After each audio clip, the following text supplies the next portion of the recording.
अभिनेत्री प्राजक्ता माळीबाबत केलेल्या वक्तव्याबाबत भाजप आमदार सुरेश धस यांच्याकडून दिलगिरी व्यक्त। प्राजक्ताताईंचा अपमान करायचा नव्हता, धस यांची स्पष्टोक्ती। सरकार आणि फडणवीसांवर विश्वास ठेवा, संतोष देशमुख हत्येवरून आरोप करणाऱ्या सुरेश धसांसह महायुतीच्या नेत्यांना बावनकुळेंचं आवाहन। तपासात अडथळा निर्माण न करण्याच्याही सूचना।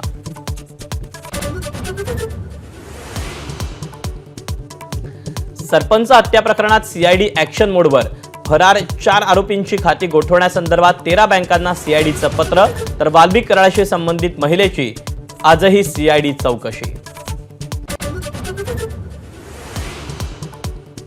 मकोका अंतर्गत कारवाई कधी, जितेंद्र आव्हाडांकडून विधानसभेतल्या घोषणेची आठवण, तर कुणाचाही मित्र असला तरी कारवाई होणार, दीपक केसरकरांची प्रतिक्रिया।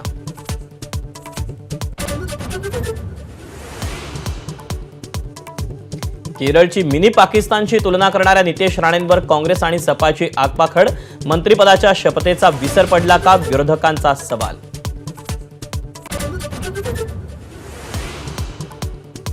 मुख्यमंत्री देवेंद्र फडणवीसांकडून 100 दिवसांचा रोडमॅप, सह्याद्रीवर 6 विभागांच्या आढावा बैठका, संबंधित खात्यांच्या मंत्र्यांसोबत चर्चा।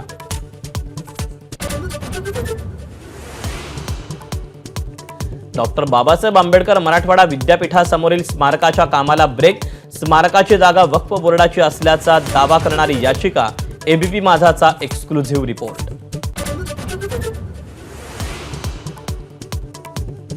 पुण्यातल्या पबकडून नव्या वर्षाच्या पार्टीला येणाऱ्या कंडोम आणि ओआरएसच्या पाकिटांचं वाटप, पोलिसांची चौकशी, मात्र कंडोम वाटप करणं गैर नसल्याचा पबचा युक्तिवाद। जालन्यामध्ये क्रिकेट खेळताना 32 वर्षीय खेळाडूचा हृदयविकारानं मृत्यू, षटकार ठोकताच खेळाडू मैदानावर कोसळला।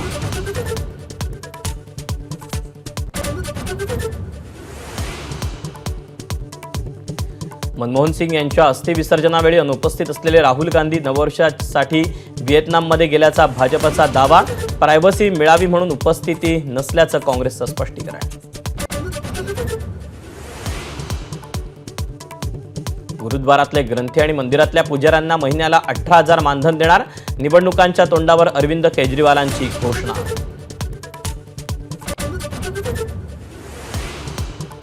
महाराष्ट्राचं कुलदैवत असलेल्या जेजुरीत खंडोबा देवाची सोमवती यात्रा उत्साहात संपन्न, तळी भंडाऱ्याची उधळण आणि राज्याच्या कानाकोपऱ्यातून भाविकांची अलोट गर्दी।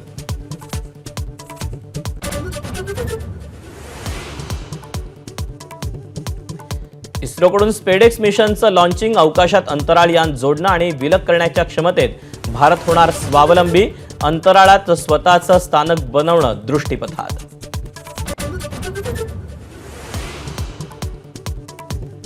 मेलबर्नमध्ये भारतानं 13 वर्षांनी गमावला कसोटी सामना, रोहित शर्मा, राहुल, विराटसह इतर भारतीय फलंदाजांची हाराकिरी नडली। बॉक्सिंग डे कसोटीत ऑस्ट्रेलिया 184 धावांनी विजयी।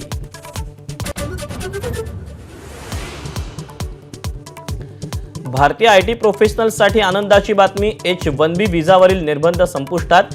H-1B व्हिसामुळे उच्च शिक्षित तरुणांना अमेरिकेत जाऊन नोकरी करणं शक्य।